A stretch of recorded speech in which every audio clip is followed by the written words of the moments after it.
बच्चों, good morning. Welcome to खुशी study hub. I hope कि आप सब लोग ठीक होंगे, खुश होंगे, मस्त होंगे। तो जैसा कि मैंने आपसे कहा था कि मैं साइंस के साथ साथ मैथ्स की भी वीडियोस आपको दूंगी। तो ये क्लास 7th की perimeter and area mensuration chapter की मैथ्स की वीडियो है। इसमें मैंने आपको कुछ इंपॉर्टेंट फॉर्मूलाज जो आपको इस चैप्टर में यूज़ लगेंगे, काम आएंगे, उन सबको मैंने यहाँ पे नोट डाउन किया है। तो मैं इसी को आपको एक्सप्लेन करूँगी एक एक एग्जाम्पल के साथ, ताकि फॉर्मूले आपको जल्द से जल्द याद हो जाए। तो इसे हम पूरा एक्सप्लेन करेंगे, एक एक एग्जाम्पल लेके उसकी हाइट, जो भी एग्जाम्पल्स हैं, फॉर्मूले हैं, उसमें हाइट, लेंथ, ब्रेड्थ सारा कुछ एक्सप्लेन करके मैं आपको बताऊंगी। तो मैं बात करती हूँ इस चैप्टर के बारे में। तो इस चैप्टर में आपको पेरीमीटर, एरिया आपने छोटी क्लासेस में पढ़ा होगा। ये क्लास 7 की वीडियो है, तो आपको mensuration chapter, perimeter and area वाला चैप्टर का थोड़ा सा तो अंदाजा होगा ही। हालांकि तो फिर मैं आगे इसको लेके चलती हूँ। पेरीमीटर एंड एरिया में आपको कौन कौन से क्वेश्चंस पढ़ने पड़ेंगे, जिसके फॉर्मूले आपको यूज आएंगे, तो मैं उसी के लिए मैंने ये वीडियो बनाई है। तो बच्चों का टाइम वेस्ट ना करते हुए मैं अपने वीडियो की तरफ चलूंगी।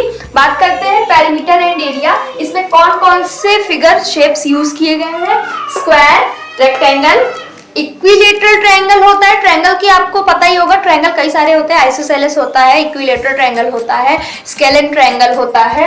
मैं ट्रायंगल्स की भी आपको प्रॉपर्टीज बता दूंगी, कौन से ट्रायंगल में कौन सा फॉर्मूला यूज होगा। और राइट एंगल ट्रायंगल होता है, पैरेललोग्राम, सर्कल, स्क्वायर, रेक्टेंगल, इन सब को आपको यूज लगेगा। तो मैं एक एक करके सबके फॉर्मूले आपको एक्सप्लेन कर देती हूँ, समझा देती हूँ, तो आपको याद करने में कोई दिक्कत नहीं आएगी। फर्स्ट है हमारे पास स्क्वायर। बच्चों, स्क्वायर कैसा होता है? स्क्वायर की सारी साइड्स इक्वल होती है। जैसा कि मैंने यहाँ पे लिखा हुआ है, एक स्क्वायर है जिसकी सारी साइड्स ए है। माना कि एक स्क्वायर है जिसकी सारी साइड्स ए है, उसमें पेरीमीटर ऑफ स्क्वायर फॉर्मूला होगा 4 इंटू साइड। साइड क्या है बच्चों? ए है, तो हम इसको 4 इंटू ए भी लिख सकते हैं। ए हो सकता है, मान लीजिए ये 4 है, तो 4 इंटू 4 कितना हो जाएगा? 4 4 जा 16। इसका मतलब पेरीमीटर ऑफ स्क्वायर इसका 16 सेंटीमीटर आएगा। अच्छा, बात करते हैं यूनिट की। अगर बच्चों सेंटीमीटर दिया होगा तो आप सेंटीमीटर यूज करोगे, अगर मीटर दिया होगा तो मीटर यूज करोगे। बट एक क्वेश्चन की पेरीमीटर में क्या लगता है और एरिया में क्या लगता है। पेरीमीटर बच्चों, ये इसकी बाउंड्रीज को कहते हैं पेरीमीटर। तो बाउंड्रीज को पेरीमीटर कहते हैं, इसीलिए यहाँ पे सिर्फ और सिर्फ सेंटीमीटर लगेगा। लेकिन जब हम एरिया की बात करते हैं तो एरिया ये पूरा एरिया कवर करता है, तो इसमें आप सेंटीमीटर प्लस ऊपर यहाँ पे स्क्वायर लगता है। ये आप यूनिट ध्यान रखने वाली चीज होती है। बच्चे अक्सर क्वेश्चन सॉल्व करते हैं, हम लोग ने भी यही गलती की थी कि हम लोग पेरीमीटर में सेंटीमीटर के ऊपर यूनिट लगाना, पहली बात तो यूनिट लगाना बच्चे भूल जाते हैं। दूसरी चीज कि किसमें सेंटीमीटर लगेगा और किसमें स्क्वायर लगेगा, ये नहीं याद रहता। तो ये आपको याद रखने वाली चीज है कि पेरीमीटर हमेशा सिर्फ बाउंड्री के लिए होता है, एक लेंथ के लिए होता है, तो उस पे यूनिट में सेंटीमीटर, ओनली सेंटीमीटर लगेगा, स्क्वायर नहीं लगेगा। और जब हम बात करते हैं एरिया की, तो एरिया पूरा एरिया जो कवर कर रहा है स्क्वायर, उसकी बात है, इसीलिए वहां पे स्क्वायर लगता है। एरिया में हमेशा स्क्वायर लगेगा, चाहे वो स्क्वायर हो, रेक्टेंगल हो, किसी भी, अगर उसका एरिया निकाल रहे हैं आप, कोई भी शेप है तो उसमें स्क्वायर लगेगा। अब मैं बात करती हूँ कि पेरीमीटर में 4 इंटू साइड हो गया, तो 4 इंटू ए हो गया। ए कोई भी साइड हो सकती है, क्योंकि स्क्वायर की सारी साइड बराबर होती हैं, कुछ भी हो सकता है साइड। अब आते हैं एरिया ऑफ स्क्वायर। तो साइड इंटू साइड, मतलब कि अगर ए कोई लेंथ दी गई है स्क्वायर की, साइड कोई दी गई है, क्योंकि स्क्वायर की सारी साइड बराबर होती है। अगर उसने 3 दे दिया तो इसकी सारी साइड 3 होंगी, तो सारी साइड 3 होंगी, तो area of square side into side, इसका मतलब 3 इंटू 3 इज इक्वल टू 9। तो ये 9 सेंटीमीटर स्क्वायर इसका एरिया हो जाएगा। तो ये स्क्वायर की बात हो गई। अब चलते हैं हम अपने रेक्टेंगल पे, सेकेंड पॉइंट पे। रेक्टेंगल में एक लेंथ होती है, लेंथ हमेशा ऊपर नीचे बराबर होती है, और ये दोनों आपस में बराबर होते हैं, ब्रेड्थ होती है। तो हम बात करते हैं पेरीमीटर ऑफ रेक्टेंगल की, जो कि होता है 2 into length plus breadth. Length plus breadth का मतलब कुछ भी हो सकता है। 5 सेंटीमीटर लेंथ हो गई, 2 सेंटीमीटर ब्रेड्थ हो गई, तो 5 और प्लस 2 7, और 7 गुणे 2, मतलब ये जो 2 बाहर है ये मल्टीप्लाई में रहता है, तो 5 2 7, 7 गुणे 2, इसका मतलब ये 14 आएगा। अब ये पेरीमीटर है तो ओनली सेंटीमीटर लग जाएगा बच्चों। तो हम बात कर रहे थे पेरीमीटर ऑफ रेक्टेंगल की, जिसका फॉर्मूला है 2 इंटू लेंथ प्लस ब्रेड्थ। अब मैं बात करती हूँ एरिया ऑफ रेक्टेंगल की, L इंटू बी। मतलब अगर ये 5 है और ये 2 है, लेंथ 5 है और ब्रेड्थ 2 है, तो 5 इंटू 2 बच्चों हो जाएगा 10 सेंटीमीटर स्क्वायर। तो 10 सेंटीमीटर स्क्वायर इस रेक्टेंगल का एरिया आएगा। आपको ये समझ में आ गया होगा आई होप। अगर आपको कोई भी क्वेरी हो तो आप इससे कमेंट में जरूर पूछिएगा। मैं बात करती हूँ तीसरे फिगर की। सबसे मोस्ट इम्पॉर्टेंट ये सर्कल होता है, क्योंकि सर्कल सिर्फ अभी नहीं बड़ी क्लासेस में भी पूछा जाता है, और सर्कल के क्वेश्चंस बहुत ज्यादा चैप्टर्स 10th तक के चैप्टर्स हैं सर्कल से रिलेटेड।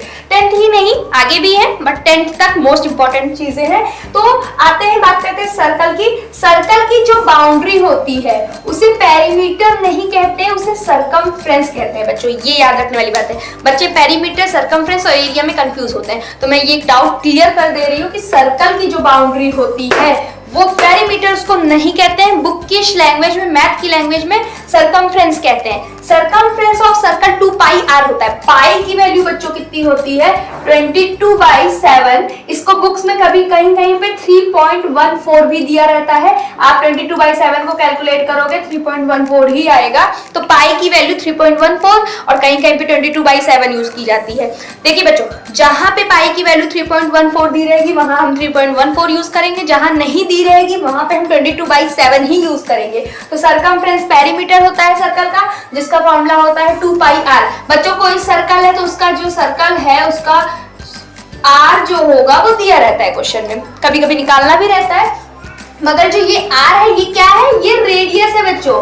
आर को ही रेडियस बोलते हैं। तो फॉर्मूला है 2 पाई आर, इसका मतलब 2 × 22/7 इंटू, मान लीजिए आर इसका 7 है तो 7 से 7 कैंसल आउट हो गया, 2 2 4 2 2 4 44 सेंटीमीटर इसका सर्कल का सरकमफ्रेंस आ जाएगा। ठीक है, अब हम बात करते हैं एरिया की। Area of circle pi r square है बच्चों। पाई आर स्क्वायर है तो area of circle pi r square. Pi की वैल्यू मैंने कहा 22/7 यूज करेंगे, जहां पे 3.14 नहीं दिया रहेगा। 22/7 हो गया। रेडियस इसका मैंने 7 लिया था तो 7 × 7 आर स्क्वायर का मतलब है कि आर का 2 बार मल्टीपल। तो 7 × 7, 7 से 7 एक कैंसिल हो गया और इसका मल्टीपल आएगा बच्चों 7 2 14 का 4, 7 2 14 154 सेंटीमीटर स्क्वायर इस सर्कल का एरिया आएगा। अब एरिया और सरकमफ्रेंस और पेरीमीटर में कंफ्यूज मत होइएगा। पेरीमीटर बाकी शेप्स के लिए होता है, सर्कल के लिए हमेशा सरकमफ्रेंस यूज होता है उसकी बाउंड्री के लिए। क्वेश्चन में अगर बाउंड्री पूछा है या क्वेश्चन में अगर वायरिंग करने को पूछा है कि सर्कुलर पार्क है और उसमें वायरिंग की गई है, तो वो वायरिंग जो होती है वो पार्क के अंदर में थोड़ी ना की जाएगी, बाउंड्री पे की जाएगी। बाउंड्री क्या है? सर्कल के बाउंड्री को क्या कहते हैं? सरकमफ्रेंस कहते हैं। और एरिया आपको समझ में आ ही गया होगा। अब बात करते हैं चौथे शेप की, जो कि है हमारा ट्रायंगल। जैसा कि मैंने कहा था कि मैं आपको सारे ट्रायंगल्स का एक एग्जांपल दे दूंगी। देखिए बच्चों, जिसकी एक भी साइड इक्वल नहीं होती है वो स्केलेन ट्रायंगल होता है। इसकी एक भी साइड इक्वल नहीं होती है, कोई भी साइड इसकी इक्वल नहीं होती है तो स्केलेन ट्रायंगल होता है। इक्विलेटरल ट्रायंगल बच्चों जो मैंने एग्जांपल में लिया है चौथा मैंने, वही इक्विलेटरल होता है। क्या होता है कि इसकी सारी साइड्स इक्वल होती है। जिस ट्रायंगल की सारी साइड्स इक्वल होती हैं वो इक्विलेटरल ट्रायंगल होता है, लेकिन जिसकी एक भी साइड इक्वल ना हो वो स्केलेन ट्रायंगल होता है। स्केलेन ट्रायंगल का एरिया निकालने को कभी आता नहीं है, ऐसा हो ही नहीं सकता। मतलब वैसे आता है बट उसका पेरीमीटर ज्यादातर आता है, एरिया नहीं आता, जो कि मैं अभी आपको बता दूंगी कि पेरीमीटर कैसे निकलता है। और ये हो गया स्केलेन ट्रायंगल, ये हो गया इक्विलेटरल ट्रायंगल। अब बात करते हैं आइसोसेलेस की, जिसकी 2 साइड्स इक्वल हो, ए और बराबर बी, ओनली ए बराबर बी हो, नॉट इक्वल टू सी, मतलब 2 साइड्स बराबर हो, वो आइसोसेलेस ट्रायंगल होता है, आपने पढ़ा होगा। अब बात करते हैं कि राइट एंगल ट्रायंगल क्या होता है, जिसका एक एंगल राइट एंगल बनाए। राइट एंगल मींस 90 डिग्री बनाए, और ये बड़ी वाली साइड राइट एंगल के सामने ये वाली साइड हाइपोटेनस होती है, जो कि बड़ी होती है। आपने पढ़ा होगा कि इसमें ये हाइपोटेनस होती है, ये बेस होता है और ये परपेंडिकुलर होता है। तो बच्चों बात करते हैं अपने फॉर्मूले पे। तो पेरीमीटर ऑफ ट्रायंगल, मैंने इक्विलेटरल ट्रायंगल लिया है, लेकिन जब हम पेरीमीटर की बात करेंगे तो पेरीमीटर में कोई भी ट्रायंगल हो सकता है। अगर कोई भी ट्रायंगल है, स्केलेन है, इक्विलेटरल है, कोई भी ट्रायंगल है, तो उसका perimeter sum of all sides होता है। मतलब अगर ये ए है, ए है, ए है, a + a + a 3a, तो 3a, a अगर मान लीजिए 2 सेंटीमीटर ले लूं तो 2 2 2 2 3 बार 2 को जोड़िए कितना आएगा? 6 आएगा। 2 2 4 2 6, तो इसका आंसर हो जाएगा पेरीमीटर का 6 सेंटीमीटर। बात करते हैं अपने एरिया की। बच्चों जब एरिया ऑफ इक्विलेटरल ट्रायंगल की बात करेगा, कहीं क्वेश्चन में सारी साइड इक्वल हो, इक्विलेटरल ट्रायंगल है, उसके एरिया की बात करेगा तो उसका फॉर्मूला होता है √3/4 a स्क्वायर। ए क्या है? हमारी साइड है, जो भी हमने 2 लिया है ना, तो √3/4 × 2 × 2, ठीक है, 2 2 4, ये कैंसल आउट हो जाएगा, इसका आंसर आ जाएगा √3। एरिया था तो √3 सेंटीमीटर स्क्वायर हो जाएगा। आई बात समझ में? ये है इक्विलेटरल के लिए। अब मैं बात करूंगी अपने 5वें फॉर्मूले पे, जो कि राइट एंगल ट्रायंगल के लिए है। ये बेस होता है नीचे वाला, ये 90 डिग्री एंगल बनाता है, ये हाइपोटेनस होता है जो कि बड़ी वाली साइड होती है, ये परपेंडिकुलर होता है, लेकिन परपेंडिकुलर को हाइट भी बोलते हैं बच्चों। तो ये बात ध्यान रखिएगा कि फॉर्मूला जो होता है एरिया ऑफ ट्रायंगल का half into base into height होता है। तो बेस हमारा मान लीजिए 5 है, हाइट हमारा मान लीजिए 2 है ना, तो हाइट 2 है, तो हाइट को ही तो परपेंडिकुलर बोलते हैं। परपेंडिकुलर अगर बोल दिया क्वेश्चन में कि 2 सेंटीमीटर का परपेंडिकुलर है, तो आप कंफ्यूज मत होइएगा कि हाइट कहाँ गई, हाइट ही परपेंडिकुलर होता है। तो हाफ इंटू 5, बेस हो गया 2, हाइट हो गया 2 से 2 कैंसल आउट हो गया, आंसर आ जाएगा 5। इसका एरिया आ जाएगा इस ट्रायंगल का, area of right angle triangle, इसको राइट एंगल ट्रायंगल बोलते हैं बच्चों। तो half into base into height को सॉल्व किया तो आया 5, जिसका इसका आंसर हो जाएगा 5 centimetre square right angle triangle का। अब बात करते हैं पैरेललोग्राम। ये आपके लिए एक नई चीज है। पैरेललोग्राम बच्चों क्या होता है? ये थोड़ा इस ट्रायंगल से ही इंक्लूड रहता है।